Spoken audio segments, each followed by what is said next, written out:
This is Roger Hibbert and his beautiful wife Elizabeth, and tonight we're in the 6th chapter of John. After this, Jesus went away to the other side of the Sea of Galilee, which is the Sea of Tiberias. And a large crowd was following him because they saw the signs that he was doing on the sick. Jesus went up on the mountain, and there he sat down with his disciples. Now the Passover, the feast of the Jews, was at hand. Lifting up his eyes then and seeing the large crowd was coming toward him, Jesus said to Philip, Where are we to buy bread so that these people might eat? He said this to test him, for he himself knew what he would do. Philip answered him, 200 denarii worth of bread would not be enough for each of them to get a little. One of his disciples, Andrew, Simon Peter's brother, said to him, There is a boy here who has 5 barley loaves and 2 fish, but what are they for so many? Jesus said, Have the people sit down. Now there was much grass in the place, so the men sat down, about 5,000 in number. And Jesus then took the loaves, and when he had given thanks, he distributed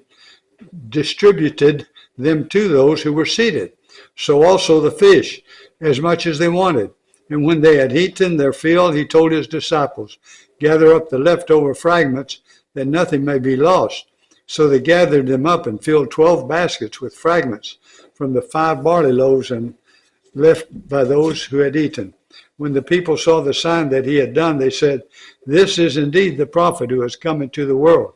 Perceiving then that they were about to come and take him by force to make him king, Jesus withdrew again to the mountains by himself. When evening came, his disciples went down to the sea, got into the boat, and started across the sea to Capernaum. It was now dark, and Jesus had not yet come to them. The sea became rough because a strong wind was blowing. When they had rowed about 3 or 4 miles, they saw Jesus walking on the sea and coming near the boat, and they were frightened. But he said to them, It is I, do not be afraid. Then they were glad to take him into the boat, and immediately the boat was at the land to which they were going. On the next day, the crowd that remained on the other side of the sea saw that there had been only one boat there, and that Jesus had not entered the boat with his disciples, but that his disciples had gone away alone. Other boats from Tiberias came near the place where they had eaten the bread after the Lord had given thanks. So when the crowd saw that Jesus was not there, nor his disciples, they themselves got into the boats and went to Capernaum, seeking Jesus. When they found him on the other side of the sea, they said to him, Rabbi, when did you come here? Jesus answered them, Truly, truly, I say to you, you are seeking me not because you saw signs, but because you ate your fill of the loaves.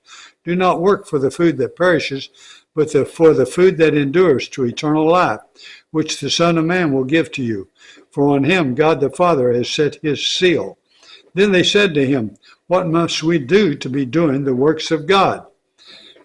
Do you hear that? What must you do to do the works of God?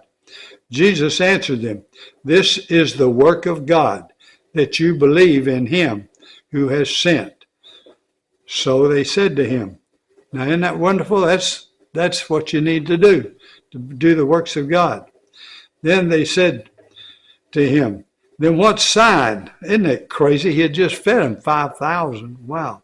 Then what sign do you do that we may see and believe you? What work do you perform? Our fathers ate the manna in the wilderness, as it is written. He gave them bread from heaven to eat. Jesus then said to them, Truly, truly, I say to you, it was not Moses who gave you the bread from heaven, but my Father gives you the true bread from heaven. For the bread of God is he who comes down from heaven and gives life to the world. They said to him, Sir, give us this bread always. Jesus said to them, I am the bread of life. Whoever comes to me shall not hunger, and whoever believes in me shall never thirst. But I said to you that you have seen me, and yet you do not believe. All the Father gives me will come to me, and whoever comes to me I will never cast out. For I have come down from heaven, not to do my own will, but the will of him who sent me. And this is the will of him who sent me, that I should lose nothing of all that he has given me, but raise it up on the last day. For this is the will of my Father, that everyone who looks on the Son and believes in him should have eternal life, and I will raise him up on the last day. So the Jews grumbled about him because he said, I am the bread that came down from heaven. They said to them, is not this Jesus, the son of Joseph, whose father and mother we know? How does he now say, I have come down from heaven? Jesus answered them, do not grumble among yourselves. No one can come to me unless the Father who sent me draws him, and I will raise him up on the last day. It is written in the prophets, and they will all be taught by God. Everyone who has heard and learned from the Father comes to me. Not that anyone has seen the Father except he who is from God. He has seen the Father. Truly, truly, I say to you, whoever believes has eternal life. I am the bread of life. Your fathers ate the manna in the wilderness, and they died. This is the bread that comes down from the heaven, so that one may eat of it and not die. I am the living bread that came down from heaven. If anyone eats of this bread, he will live forever. And the bread that I will give for the life of the world is my flesh. The Jews then disputed among themselves, saying, how can this man give us his flesh to eat? So Jesus said to them, truly, truly, I say to you, unless you eat the flesh of the Son of Man and drink his blood, you have no life in you. Whoever feeds on my flesh and drinks my blood has eternal life. Be sure and do the Lord's Supper, don't we? That symbolizes his blood and flesh. It's spirit, you know. And I will raise him up in the last day, for my flesh is true food, and my blood is true drink. Whoever feeds on my flesh and drinks my blood abides in me, and I in him.